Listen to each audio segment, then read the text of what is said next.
আসসালামু আলাইকুম ওয়া রাহমাতুল্লাহি ওয়া বারাকাতুহু। ইন্নাল হামদালিল্লাহ ওয়াসসালাতু ওয়াসসালামু আলা রাসূলিল্লাহ। কাছে দূরে বিশ্বজুড়ে যে যেখান থেকে দেখছেন, আপনাদের জনপ্রিয় টেলিভিশন জিটিভির পর্দায় সিনবাদ রিসোর্ট গ্রুপ নিবেদিত সুভাষিত Ramadan, powered by Dhaka specialist hospital, cosponsor হিসাবে থাকছে বায়োনিক ঢাকা মডেল হসপিটাল ও ডাক্তার এস.আর. ফারুক। পুরো অনুষ্ঠান জুড়ে আমি আছি মাওলানা মাজহারুল ইসলাম আবরার। আমরা শুনবো আজকে একটি অত্যন্ত জীবন ঘনিষ্ঠ একটি বিষয়ের আলোচনা। সূচনাতে আসুন পবিত্র কালামে মাজিদের তেলাওয়াত শুনে আসি। আউযু বিল্লাহি মিনাশ শাইতানির রাজীম। বিসমিল্লাহির রহমানির রহিম।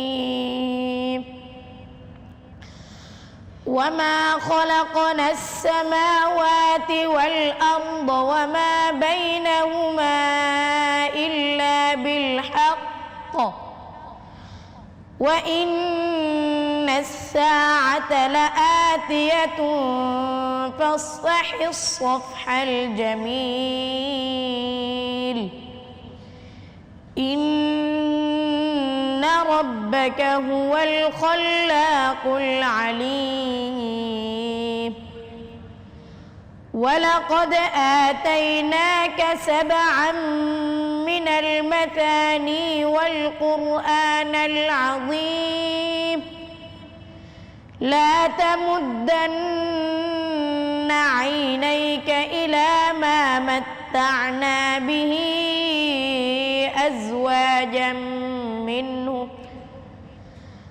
أزواجا منهم ولا تحزن عليهم واخفض جناحك للمؤمنين وقل إني أنا النذير المبين كما أنزلنا على المقتسمين صدق الله مولانا العظيم। সুমধুর কণ্ঠে তেলাওয়াত শোনার পর আমরা এখন আমাদের অত্যন্ত জীবন ঘনিষ্ঠ একটি বিষয় ইসলামে ভ্রাতৃত্ববোধ এ ব্যাপারে আজকে আলোচনা শুনব। এ বিষয়ে কথা বলার জন্য আমাদের স্টুডিওতে তরুণ ইসলামী আলোচক উপস্থিত রয়েছেন। তরুণ আলেমীদ্বীন আমার ডান পাশে রয়েছেন ঐতিহ্যবাহী চিটাগাং রোড খানকা শরীফ সেন্ট্রাল মসজিদের সম্মানিত খতিব হযরত মাওলানা ফাইজুল্লাহ ফয়সাল সাহেব। আসসালামু আলাইকুম ওয়া রাহমাতুল্লাহি ওয়া বারাকাতুহু।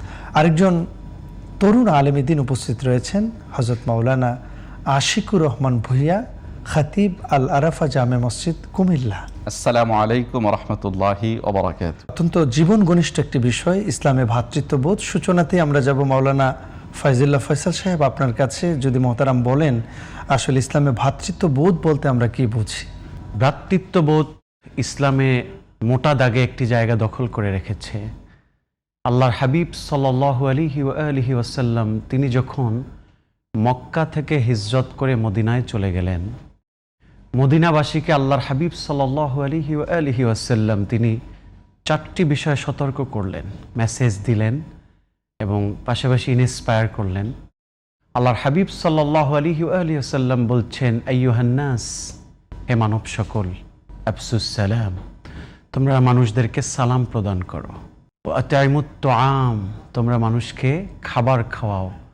ওয়াসিলুল আরহাম, তোমরা সম্পর্ক ছিন্ন করো না, ভ্রাতৃত্বকে নষ্ট করো না। আপনি দেখবেন যে আমাদের জীবন চলার পথে আমরা আমাদের লাইফ লিড করছি, ওয়েলথ লাইফ লিড করছি, আমরা রিচ পার্সোনালিটি নিয়ে চলছি, কিন্তু আমরা প্র্যাকটিক্যাল লাইফে যদি আমরা দেখি, আমরা দেখব যে কেমন জানি আমাদের ভিতরে একটি হীনমন্যতা, আমরা এই সম্পর্কগুলোকে ধরে রাখতে পারছি না, ঠুনকো বিষয় নিয়ে আমরা সম্পর্ক ছিন্ন করছি। অথচ আল্লাহর হাবিব সাল্লাল্লাহু আলাইহি ওয়া আলিহি ওয়াসাল্লাম বলছেন, মুস্তাদরাক আলা সাহিহাইন, ইমাম হাকিমের হাদিস, নবীজি বলছেন যারা সম্পর্ক ছিন্ন করবে তারা আমার উম্মত নয়। হাসরের ময়দানে আমি রাসূলুল্লাহ শাফাত তাদের জন্য লাজেম হবে না। আপনি জানেন, আমরা যদি বুখারী শরীফের একটি হাদিসের দিকে আমরা খেয়াল করি, আল্লাহর হাবিব বলছেন, ওমাই ইউহিব্বুল মারআ লা ইউহিব্বুহু ইল্লা লিল্লাহ, যারা মানুষকে আল্লাহর জন্য ভালোবাসে, আল্লাহ তাআলার হাবিব বলছেন তারা পৃথিবীতে ইমানদারের স্বাদ পাবে, হাসরের ময়দানে আমি রাসূলুল্লাহর শাফাত পাবে। সুবহানাল্লাহ। তাহলে বলতে পারি মোটা দাগে যে ভ্রাতৃত্ব ইসলামের গুরুত্বপূর্ণ সিগনিফিকেন্সপূর্ণ একটি সম্পর্ক, এটি আমাদের মেনটেন করতেই হবে। আমরা জীবন চলার পথে আমরা দেখছি যে মানুষ খুব ভালো চলছে, কিন্তু আমরা কেউ কাউকে নিতে পারছি না। আমরা ছোট্ট সময় যদি আমরা খেয়াল করি, আমরা দেখেছি আমাদের ছোট্ট জীবনে, আমাদের ছোট্ট সময়টাতে দেখেছি যে মেহমান আসলে কত খুশি হতেন আমাদের বাবা মা আত্মীয় স্বজনরা। আমাদের বাড়িতে মেহমান আসলে খুশি হতেন, বিশেষ করে বাবা মা। কিন্তু ইদানিং আমরা মডার্ন লাইফ লিড করছি, আমরা প্রযুক্তির একটা লাইফ, আমরা টাইম স্পেন্ড করছি, কিন্তু আমরা দেখতে পাচ্ছি মানুষ নিজে ভালো থাকতে চায়, ভালো খেতে চায়, কিন্তু কেমন জানি অপরকে গ্রহণ করতে চায় না। এমনকি মেহমান আসলে তাদের প্রতি যে ন্যূনতম একটা বিহেভ অ্যাপ্লাই করা, ওইটা আমরা করতে চাই না। আমাদের একটা উগ্রতা কাজ করে। তো সেই জায়গা থেকে আমি বলবো যে সম্পর্কগুলো ধরে রাখা এটা নৈতিক দায়িত্ব। কারণ রাসূলুল্লাহ সাল্লাল্লাহু আলাইহি সাল্লাম তিনি আমাদেরকে আখলাক শিখিয়েছেন। তো তিনি হচ্ছেন ওয়া ইন্নাকা লাআলা খুলুকিন আযীম, তিনি আখলাকের একদম সর্বোচ্চ স্তরে আছেন। আল্লাহর হাবিব বলছেন বুইসতু উতাম্মিমা মাকারিমুল আখলাক, আমি তোমাদের আখলাককে মানে পরিপূর্ণ করার জন্য, সিভিলাইজড করার জন্য, অ্যাপ্রোপ্রিয়েট করার জন্য আমি রাসূলুল্লাহ সাল্লাল্লাহু আলাইহি ওয়াসাল্লাম পৃথিবীতে এসেছি। সুবহানাল্লাহ। রাসূল করিম সাল্লাল্লাহু আলাইহি সাল্লামের আদর্শ নিয়ে আমাদেরকে চলতে হবে। আপনার মেসেজ থেকে বোঝা যায়। আমরা শুনবো আপনার কাছে। যাচ্ছি মাওলানা আশিকুর রহমান ভাই আপনার কাছে। আল মুসলিম আর আখুল মুসলিম, মুসলমান একে অপরের ভাই, আসলে এই ভ্রাতৃত্বটা কেমন হওয়া দরকার আপনি যদি আমাদেরকে জানাতেন। আল্লাহর হাবিব সাল্লাল্লাহু আলাইহি ওয়া আলিহি ওয়াসাল্লাম খুব চমৎকারভাবে বলেছেন, আল মুসলিম আখুল মুসলিম, প্রত্যেক মুসলমান তার অপর মুসলমানের ভাই। ভাই ভাইয়ের সম্পর্কটা যেরকম ক্লোজ, একজন মুসলমানের সাথে অপর মুসলমানের সম্পর্কটা হবে এরকম ক্লোজ একটি সম্পর্ক। আল্লাহ সুবহানাহু ওয়া তাআলা আরও চমৎকারভাবে কোরআনুল কারীমের মধ্যে বলছেন, ফাইন তাবু ওয়া আকামুস সালাতা ওয়া আতুজ যাকাতা ফাইখওয়ানুকুম ফিদ্দীন, যারা তাওবা করে, যারা নামাজ প্রতিষ্ঠা করে এবং যারা জাকাত আদায় করে তারা তোমাদের দ্বীনী ভাই। সুবহানাল্লাহ। এই দ্বীনী ভাইয়ের প্রতি আমাদের বেশ কিছু দায়িত্ব রয়েছে, আমাদের বেশ কিছু কর্তব্য রয়েছে। যেমনটি আল্লাহর হাবিব সাল্লাল্লাহু আলাইহি ওয়া আলিহি ওয়াসাল্লাম খুব চমৎকারভাবে হাদিস পাকের মধ্যে বলছেন, হাক্কুল মুসলিমি আলাল মুসলিমি সিত্তুন, একজন মুসলমানের উপর অপর মুসলমানের 6টি হক রয়েছে। এট ফার্স্ট, ইদা লাকিতাহু ফাসাল্লিম আলাই, যখন কোনো মুসলমানের সাথে তোমার দেখা হয়, সাক্ষাৎ হয়, তুমি তাকে প্রথম সালাম দাও। কারণ সালাম হচ্ছে শান্তি। যে সমাজে, যে দেশের মধ্যে, যে পরিবারের মধ্যে সালাম রয়েছে, সেখানে আল্লাহর পক্ষ থেকে শান্তি রয়েছে। যেখানে সালামের প্রচলন নাই, সেখানে শান্তি নেই, সেখানে রয়েছে বিশৃঙ্খলা। দ্বিতীয় নাম্বার হলো, যখন কোনো মুসলমান তোমাকে ডাকে তুমি তার ডাকে সাড়া দাও। ওয়া ইজা দাআকা ফাআজিবহু, যখন কোনো মুসলমান তোমাকে ডাকবে, কল করবে, তুমি তার ডাকে সাড়া দিবে। 3 নম্বর দায়িত্ব হচ্ছে এক মুসলমানের প্রতি অপর মুসলমানের, ওয়া ইজাস্তানসাহাকা ফানসাহ লাহু, যখন কোনো মুসলমান তোমার কাছে কোনো গুরুত্বপূর্ণ পরামর্শ চাইবে, অ্যাডভাইস চাইবে, তুমি তাকে পরামর্শ দাও।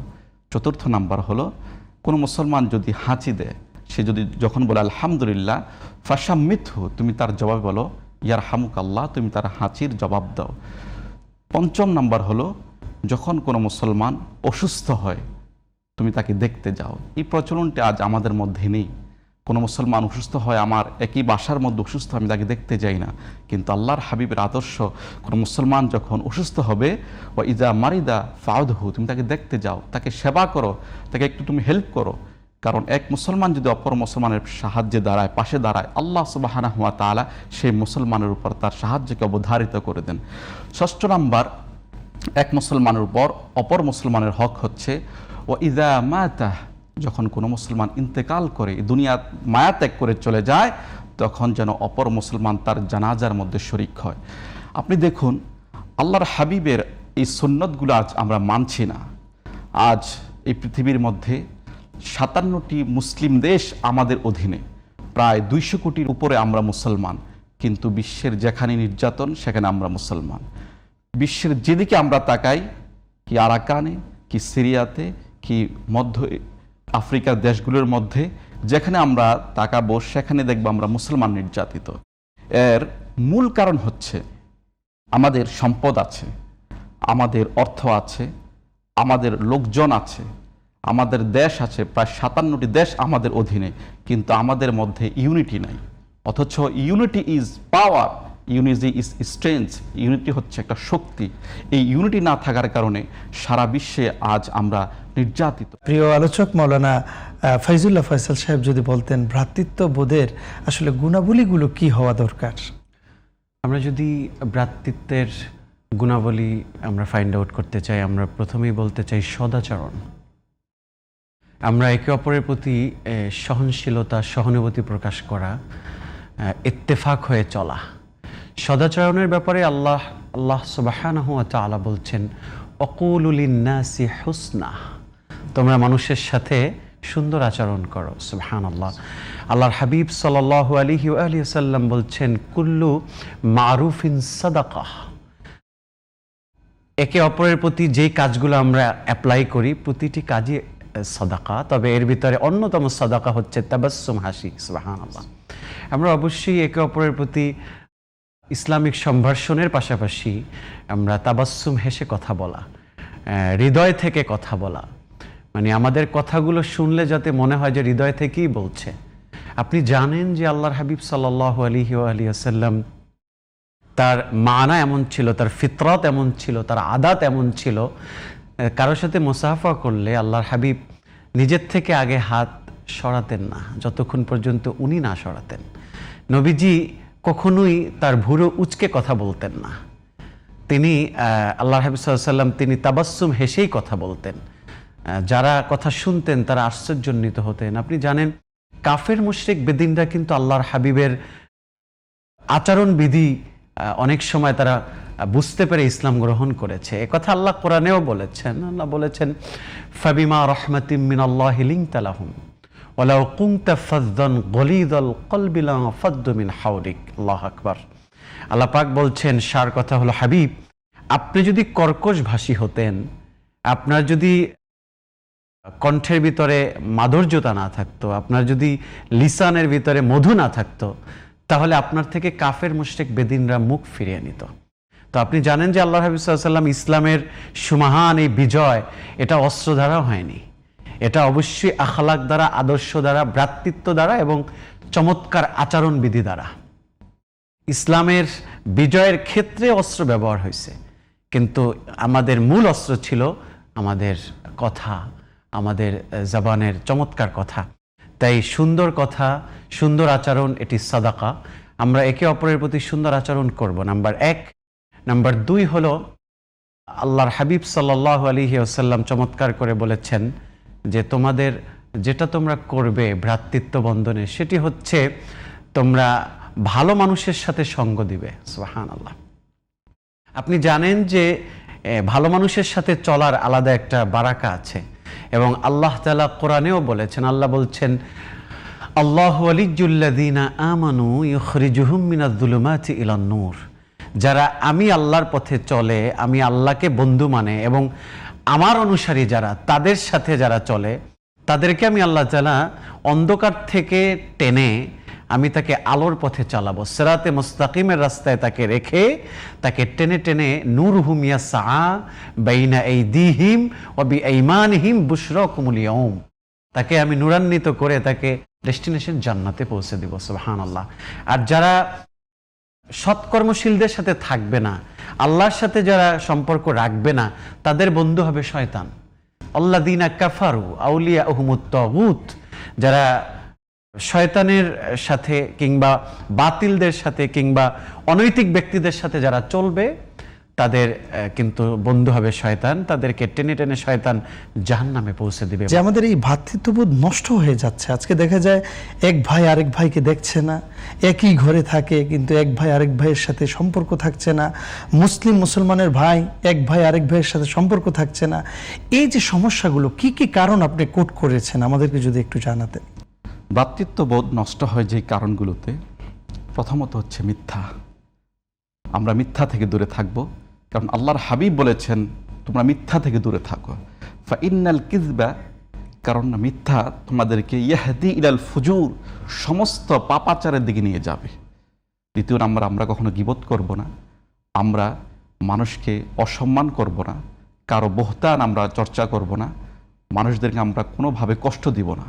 কারণ আল্লাহর হাবিব সাল্লাল্লাহু আলাইহি ওয়া আলিহি ওয়াসাল্লাম বলেছেন আল মুসলিমু মান সালিমা আল মুসলিমুনা মিন লিসানিহি ওয়া ইয়াদিহি, প্রকৃত মুসলমান হচ্ছে সে যার জবান এবং যার হাত থেকে অপর মুসলমান নিরাপদ। আমরা আমাদের ভাইদেরকে, আমাদের মুসলিম সমাজে, আমাদের দেশের মধ্যে যত ভাই আমাদের রয়েছে সবাইকে আমার জবান এবং আমার হাত থেকে আমি নিরাপদ রাখবো, কারণ সবাই হচ্ছে আমাদের ভাই।